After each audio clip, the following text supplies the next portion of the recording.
Од денеска па во наредните 3 дена во Средното електротехничко училиште на град Скопје Михајло Пупин, традиционално по 7-ми пат се одржува манифестацијата Денови на електротехника, која е посветена на младите влюбеници на природните науки. Во време траење од 3 дена, 120 ученици од основни училишта на територија на град Скопје ќе другаруваат, а воедно и ќе ги проверат своите познавања од областа на физиката во делот на електротехниката. На овој начин и преку оваа манифестација се промовира електротехничката струка која е дефицитарна на пазарот на трудот, а според директорот на училиштето Евтим Пејовски, манифестацијата веќе ги дава резултатите во насока на промоција на училиштето. Манифестацијата ги дава своите резултати. Ние бевме свесни кога почнавме да организираме дека таа промена нема да се случи веднаш. Денеска имаме ученик кој што веројатно ќе биде ученик на генерација следната година, кој што се запиша во нашето училиште токму после оваа манифестација.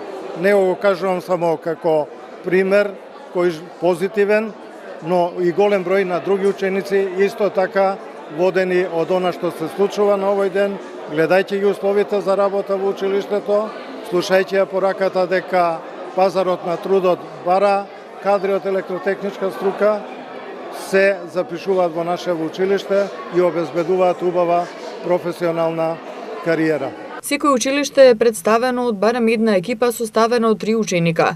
Најдобрите 3 екипи ќе обезбедат пласман во финалниот квиз надпревар што ќе се одржи на 23 мај. А утре ќе биде организирана посета на функционалниот музеј Матка, каде што ќе се запознаат со тајните на електротехниката. Автоматизиран семафор, автоматизирана гаража и роботи кои играат се само дел од вежбите изработени од учениците од 2 до 4 година кои беа денеска презентирани во училиштето. Овдека како што гледате имаме повеќе вежби изработено, сите вежби се изработени од 2 до 4 година. Можам да ви покажам неколку примери овдека. Значи имаме целосно автоматизиран семафор, што функционира така што при притискање на копчето се уклучува црвено светло за автомобилите и зелено светло за пешаците да можат да поминат. Значи веќе не е на тајмер, сега би требало така пооптимизирано да се движи целиот сообраќај во градот. Друга идеја што имаме овдека е целосно автоматизирана гаража. Со еден отисок на копче се отвара гаражната врата и со другото копче што го имаме програмирано овдека се движи автомобилот.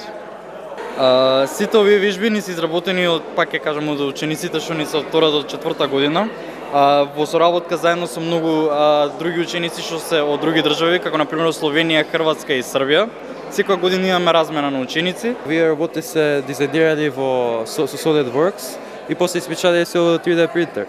Ова не беше првата верзија од тоа роботот што го правевме. Дека ова ни е втората верзија за да го усовршиме со 2 раце да има и да има знамење да го покаже словенското и македонското како да се соединете. Од него се состои Arduino Nano, има протоборд и со така има 4 серво.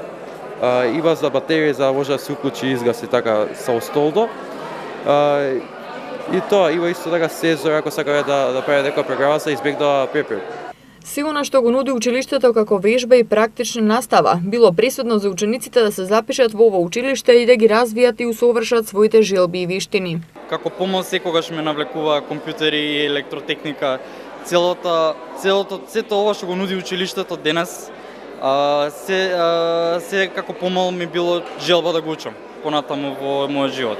И одбрав КТА струка, односно автоматика и компјутерска техника, затоа што многу сакам програмирање и би сакал, како што правам сега за овие мали проекти, некој ден да можам да го правам тоа на професионално ниво. Ме беше ми од мал се знае дека сакам многу со компјутер се бавам и школата ми овозможи многу повеќе да научам за компјутер.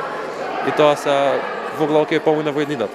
Деновите на електротехника е манифестација која е со тенденција на постојан раст од година во година, а домаќинот Средното електротехничко училиште Михајло Пупин е вистинска ризница на висококвалитетен и обучен наставен кадар од областа на електротехниката и општо образовните профили и е способно да одговори на предизвиците на својата професија.